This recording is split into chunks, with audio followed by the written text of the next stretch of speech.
تاہم اس سلسلے میں وہ آ کر میری بیوی ازبل سے بات کرے۔ اس پر ازبل فوراً بول اٹھی، مجھے کیا اعتراض ہو سکتا ہے؟ میری بیٹی کے لیے شمس الدین سے بڑھ کر اور اچھا کیا رشتہ آ سکتا ہے؟ جو ہی مجدد الدین اس سلسلے میں مجھ سے بات کرے گا تو میں ہاں کہہ دوں گی، اور اگر وہ آج رشتہ پکا کرنے کے لیے جمارہ کو انگوٹھی پہنانا چاہے تو میں سمجھتی ہوں یہ ہماری خوش قسمتی کا باعث ہوگی، بلکہ میں یہ کہتی ہوں کہ اس کے آنے سے پہلے پہلے آپ بھی شمس الدین کے لیے ایک انگوٹھی کا اہتمام کر رکھیں۔ ازبل جب خاموش ہوئی تو سمرون پھر بول اٹھا، دراصل مجدد الدین اپنے بھائی شمس الدین اور چچا زاد خلتق دونوں کی شادی ایک ساتھ کرنا چاہتا ہے۔ خلتق کا رشتہ پہلے ہی خلتق اور مجدد الدین کی پھوپھی کی بیٹی سے طے ہے، ان کی پھوپھی بھی ان کے ساتھ ہی حلب میں رہتی ہے۔ سمرون مزید کچھ کہنا چاہتا تھا کہ اس کی بات کاٹتے ہوئے کارلوس بول پڑا، کیا مجدد الدین کی شادی ہو چکی ہے جو اپنے چھوٹے بھائیوں کے لیے وہ شادی کی فکر مندی کا اظہار کر رہا ہے؟ اس پر دکھ کا اظہار کرتے ہوئے سمرون بول اٹھا، بھائی اس کے ساتھ ایک حادثہ پیش آ چکا ہے، لہٰذا اب اس کی شادی کرنے کا ارادہ ہی نہیں۔ اس کی ماں بڑا زور دیتی ہے لیکن وہ ہر بار ٹال دیتا ہے، لگتا ہے اس نے تہیہ کر لیا ہے کہ اب وہ شادی نہیں کرے گا۔ سمرون کی اس بات کے جواب میں کارلوس بول پڑا، اس حادثے کا تو ہمیں علم ہے کہ یہاں ایک لڑکی پہلے مجدد الدین سے محبت کرنے لگی تھی، پھر کسی صلیبی کے ساتھ بھاگ گئی۔ یہی واقعہ اور حادثہ مجدد الدین کی سنجیدگی اور چپ کا باعث بن چکا ہے۔ بہرحال جہاں تک میں خیال کرتا ہوں مجدد الدین کو پہلے اپنی شادی کا معاملہ طے کرنا چاہیے، اس کے بعد شمس الدین اور خلتق کے متعلق سوچنا چاہیے، اس لیے کہ مجدد الدین ان دونوں سے بڑا ہے۔ کارلوس جب خاموش ہوا تب سمرون کچھ سوچتے ہوئے اسے مخاطب کر کے کہنے لگا، کارلوس میرے بھائی، مجدد الدین کو میں اپنے بیٹوں کی طرح سمجھتا ہوں، وہ بڑا معتبر، بڑا ہمدرد، بڑا قابل اعتبار قسم کا شخص ہے۔ سنو، اس کے لیے بھی میں نے ایک لڑکی دیکھ رکھی ہے، لیکن ابھی اس موضوع پر اس سے گفتگو کرنے کا وقت نہیں آیا۔ یہاں تک کہنے کے بعد سمرون رکا، کچھ سوچا، اس کے بعد اس نے اپنی بیٹی ہمارا، مرسینہ اور مشال کو مخاطب کر کے کہنا شروع کیا، میری بچیوں، آج مجدد الدین، شمس الدین اور خلتق کی دعوت کا ایسا عمدہ انتظام کرو کہ ہمارے ہاں ان کی یہ دعوت ایک ایسی یادگار بن کر رہ جائے۔ کھانے کا بہترین اہتمام کرو اور کسی چیز کی میرے بچوں کمی نہیں رہنی چاہیے۔ اس دعوت کے لیے جو جو چیزیں تمہیں منگانی ہیں وہ کہو، میں ابھی جا کر تمہیں لا دیتا ہوں۔ اٹھو اور مطبخ کی طرف جاؤ، اور جس چیز کی کمی ہے وہ پھر آ کر مجھے بتاؤ۔ اس کے ساتھ ہی سمرون کے کہنے پر مرسینہ، جمارہ اور مشال اٹھ کر وہاں سے چلی گئیں۔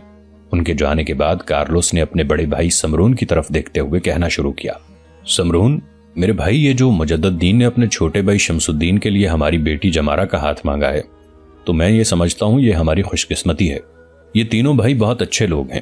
میں چونکہ مرسینہ اور مشال کے ساتھ چند دن ان کے ہاں رہ کر آیا ہوں، لہٰذا میں ان کے اخلاق و کردار اور ان کی انسان دوستی سے بے حد متاثر ہوا ہوں۔ بھائی اگر تم برا نہ مانو تو میں اس موقع پر کہوں گا کہ تم دیکھتے ہو کہ مرسینہ بے شک جمارہ سے چھوٹی ہی صحیح، لیکن وہ بلوغت کی حد کو پہنچ چکی ہے، ماں ان کی مر چکی ہے۔ بھائی یا بڑی بہن ہو تب بھی میرا بوجھ کچھ کم ہوتا، اب میں ہی ان دونوں کی ماں اور باپ بھی ہوں۔ میں چاہتا ہوں کہ مرسینہ کا بھی کہیں اچھا سا رشتہ طے ہو جائے اور میں کم از کم ایک بوجھ سے تو ہلکا ہو جاؤں۔ کارلوس کے خاموش ہونے پر مسکراتے ہوئے سمرون کہنے لگا، یاد رکھنا میرے لیے مرسینہ اور مشال ایک ہی جیسی ہیں، جیسے جمارہ ہے، جیسے مجھے جمارہ کے رشتے کی فکر ہے، ایسے ہی ان دونوں بیٹیوں کی ہے۔ تھوڑی دیر پہلے بھائی میں نے تم سے کہا تھا کہ میں نے مجدد الدین کے لیے ایک لڑکی تلاش کر رکھی ہے۔ اس وقت تینوں بیٹیاں بیٹھی ہوئی تھیں، ان کی موجودگی میں گفتگو نہیں کرنا چاہتا تھا۔ میرے بھائی اگر مرسینہ کا ہاتھ مجدد الدین کو دے دیا جائے تو تم کیسا محسوس کرو گے؟ کارلوس کے چہرے پر مسکراہٹ نمودار ہوئی، کہنے لگا، اگر ایسا ہو جائے تو سمرون میں اپنے آپ کو دنیا کا سب سے خوش قسمت اور انتہائی خوش بخت انسان خیال کروں گا۔ اگر میری بیٹی مرسینہ کو مجدد الدین جیسا زندگی کا ساتھی مل جائے تو میرے خیال میں اس سے بہتر، اس سے اچھا ہماری زندگی میں کوئی واقعہ اور ہماری زیست میں کوئی خوشخبری ہو ہی نہیں سکتی۔ بھائی یہ معاملہ لیکن بڑا الجھا ہوا ہے۔ مجدد الدین پہلے ایک لڑکی سے دھوکہ کھا چکا ہے اور وہ لڑکی بھی نصرانی تھی، اب پتہ نہیں وہ اس رشتے پر یا اپنی شادی کے لیے تیار بھی ہوتا ہے یا نہیں۔ کارلوس جب خاموش ہوا تو سمرون کے کچھ جواب دینے سے پہلے ہی اس کی بیوی ازبل بول پڑی اور کارلوس کی طرف دیکھ کر کہنے لگی، بھائی اس موضوع پر بات کرنے سے پہلے مرسینہ کا بھی اندیا لے لینا چاہیے کہ وہ اس رشتے کے لیے تیار ہو جائے گی یا نہیں۔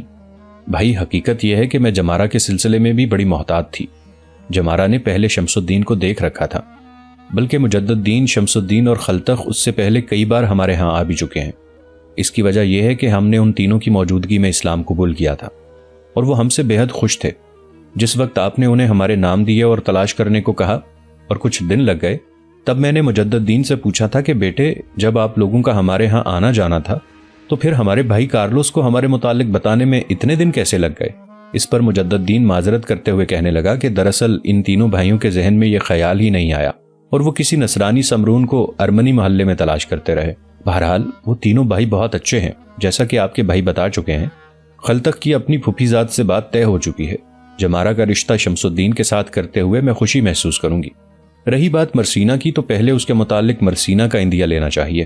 اگر وہ اس کے لیے راضی ہو جائے تو پھر مجدد دین سے اس کے متعلق بات نہیں کریں گے، اس لیے کہ اگر مجدد دین سے بات کی تو وہ فی الفور شادی کرنے سے انکار کر دے گا۔ پہلے میں یہ بات شمس الدین اور خلتق دونوں کے کانوں میں ڈالوں گی۔ وہ کوشش کریں گے کہ اس رشتے پر وہ مجدد دین کو تیار کریں۔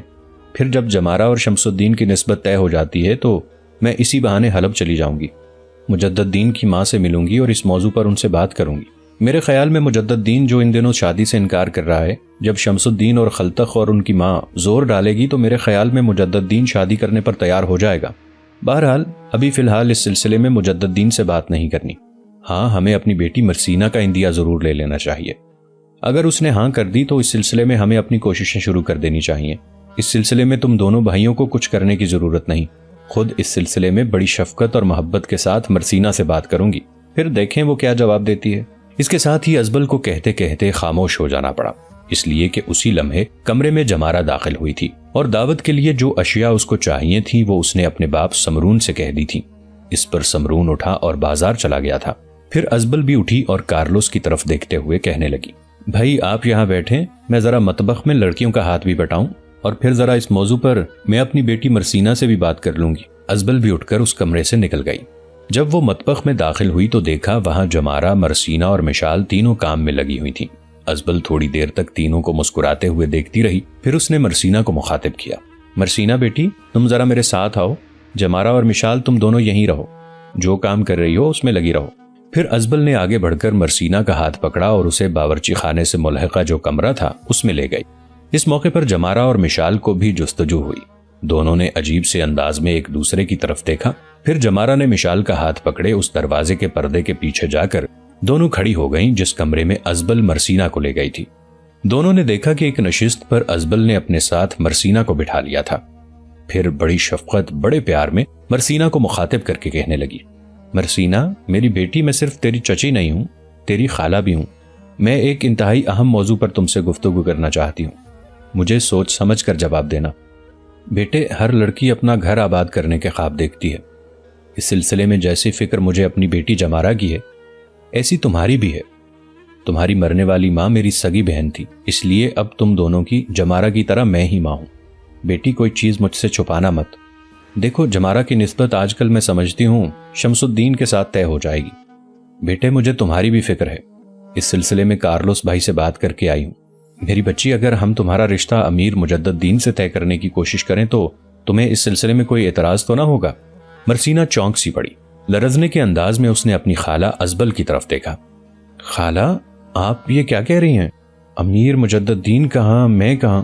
وہ سعادت، وہ کامرانی کا مجسمہ، عزت و وقار کا سرچشمہ، جبکہ میں ان کے مقابلے میں نظر فریب سبزہ زار اور انحطاط و زوال بھرا ہجر و فراق ہوں۔ وہ فضاؤں میں رقصاں جگنوں کی مانند ہیں، وہ جرت مندی کی آبائی روایات کا وقار ہیں، جبکہ میں ان کے مقابلے میں خشک پتوں کی حزین آواز اور اندھیرے کی گھنی موجوں میں سرد خواب سے بھی بدتر حیثیت رکھتی ہوں۔ خالہ، وہ بڑے زیرک اور فرزانہ ہیں، اپنے دشمن کے لیے تباہی کے غار کھول دینے والے ہیں۔ وہ اگر شادی کرنا چاہیں تو میرے جیسی ہزاروں لڑکیاں ان کے سامنے ہاتھ جوڑ کر کھڑی ہو سکتی ہیں۔ مرسینہ جب خاموش ہوئی تو ازبل بول پڑی، میری بیٹی یہ بات نہیں ہے، اللہ نے تمہیں حسن سے نوازا ہے، فطرت نے تمہیں خوبصورتیوں کی ساری رعنائیاں عطا کی ہیں، قدرت نے تمہیں لا انتہا جمال کی ساری دلکشیوں سے سنوارا ہے، تمہارا حسن دعوت کیف و وجد دیتا ہے، تمہاری خوبصورتی کھوجنے کی حدت پیدا کرتی ہے، تمہاری جسمانی ساخت، تمہاری مو لینے والی آنکھیں دیکھنے والے کے لیے بہاروں کے چمنزاروں، نور آلودہ تبسم اور اجالوں کی طربناک نشان چھوڑ کر رکھ دیتی ہیں۔ تو میرے سامنے اپنا اور امیر مجدد دین کی شخصیت کا موازنہ نہ کر، تو اپنی شخصیت سے پوری طرح آگاہ نہیں ہے۔ اگر امیر مجدد دین کے لیے ہزاروں رشتے ہیں تو تمہاری خوبصورتی کو بھی دیکھتے ہوئے تمہارے لیے بھی ہزاروں رشتے آ سکتے ہیں۔ میں تو تم سے صرف یہ پوچھنا چاہتی ہوں کہ اگر ہم تمہیں امیر مجدد دین کی زندگی کا ساتھی بنانے کی کوشش کریں تو کیا تمہیں اس سلسلے میں کوئی اعتراض ہوگا؟ اس موقع پر مسکراتے ہوئے مرسینہ نے ازبل کی طرف دیکھا، پھر کہنے لگی، خالہ جب آپ نے پوچھ ہی لیا ہے تو میں آپ سے کوئی چیز چھپاؤں گی نہیں۔ اگر امیر مجدد دین کو میری زندگی کا ساتھی بنا دیا جائے تو میں سمجھوں گی سورج نے شفق کو، ماہتاب کی کرنوں نے سبزہ زاروں کو اور پھول نے شبنم کو اپنا لیا ہے۔